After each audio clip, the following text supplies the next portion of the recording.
Hi, I'm Haranda Misra, Chairman and CEO of GMEX Group. Welcome to GMEX Digital Talks in collaboration with the Association of Futures Markets at our jointly hosted digital transformation event in Dubai. I'm pleased to welcome Patrick Young, Executive Director of Valereum, to the hot seat. Welcome, Patrick. Hello, Haranda. It's a joy to be here. Really exciting to be in Dubai. You've done a great job with the IFM to bring this conference together. Thank you so much. And how are you finding the event today? Fabulous. Really, really interesting. It's a great venue. We're just on the cusp of the International Financial Centre here in Dubai. Really buzzing. Good to see a lot of bankers and all sorts of other people from around and about the digital asset sphere and beyond. And of course, our traditional friends from the exchange world in the IFM. Yeah, it's great. Traditional players and other digital asset players coming together. I mean, you've been at the forefront of the exchange industry and beyond that for many years, and also on the blockchain side. So it'll be interesting to get your perspective on what digital transformation means to you, actually. Well, it's very interesting, Haranda, because I call myself always a member of the bold generation. I was born analog and lived digitally, and that's not something to do with the amount of hair I have, but I think bold is a great description of what we're seeing in the room today. There are a lot of slightly older people, they're not millennial necessarily, also mixing with the millennial. But then also it's all about attitudes and understanding what's right for different spaces and phases and spheres in time.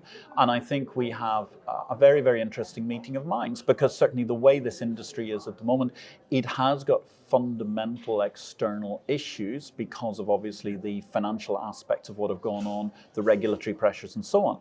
But then if you look forward, the opportunity is absolutely enormous, because we're seeing the traditional exchanges wanting to understand better how they can manage to exploit that. Yes. And I think that's a great symbiosis of new technology, entrepreneurial thinking that's going to meet and mesh with traditional exchange values.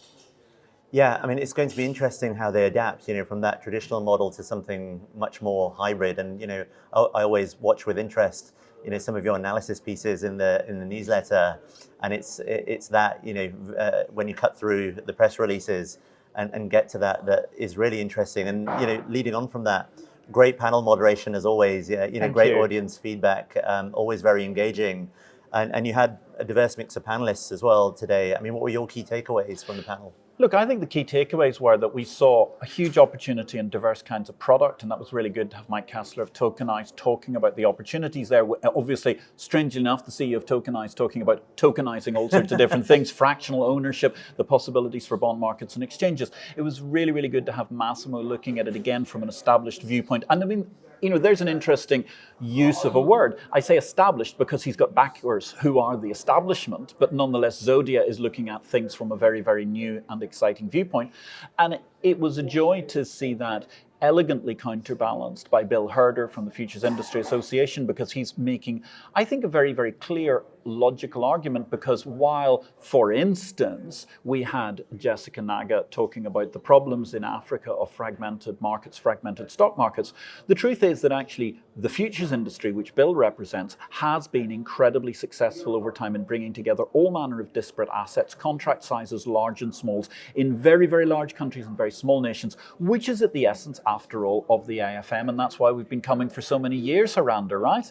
Yeah, no, absolutely. And I do love the work the IFM does. Very sort of close-knit community, senior level people talking to each other, yep, and a means of real collaboration and partnerships.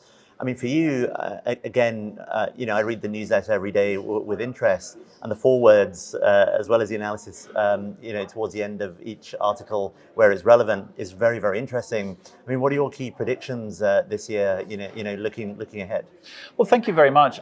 So, from the exchange invest perspective, Haranda, I think, unfortunately, the worry is that what I've been calling bit carnage, I mean, this process since FTX has imploded, I'm not sure that that's going to end and suddenly turn us into another upswing. I think there's going to be more of a lull.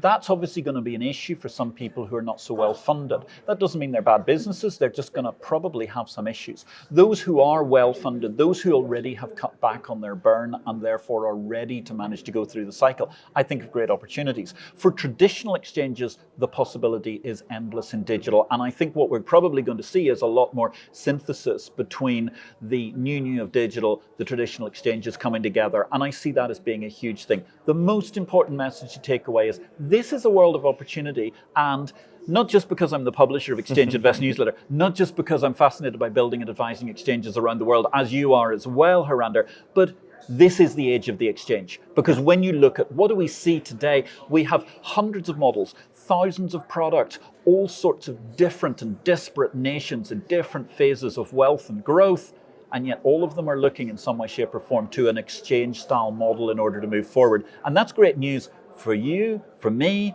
for the whole world, actually, because that's how we deliver greater prosperity for everybody in the UAE, Dubai, and far beyond. Yeah, no, absolutely. And it's really well put because, you look at it, AWS Marketplace is an exchange. Absolutely. And everything is just exchange-like, from e-commerce to the more traditional asset classes Totally. that you and I speak about to digital. So fascinating. Thank you so much for sharing your thoughts today as well, Patrick. Absolute pleasure. Thank you very much, Harander. Pleasure.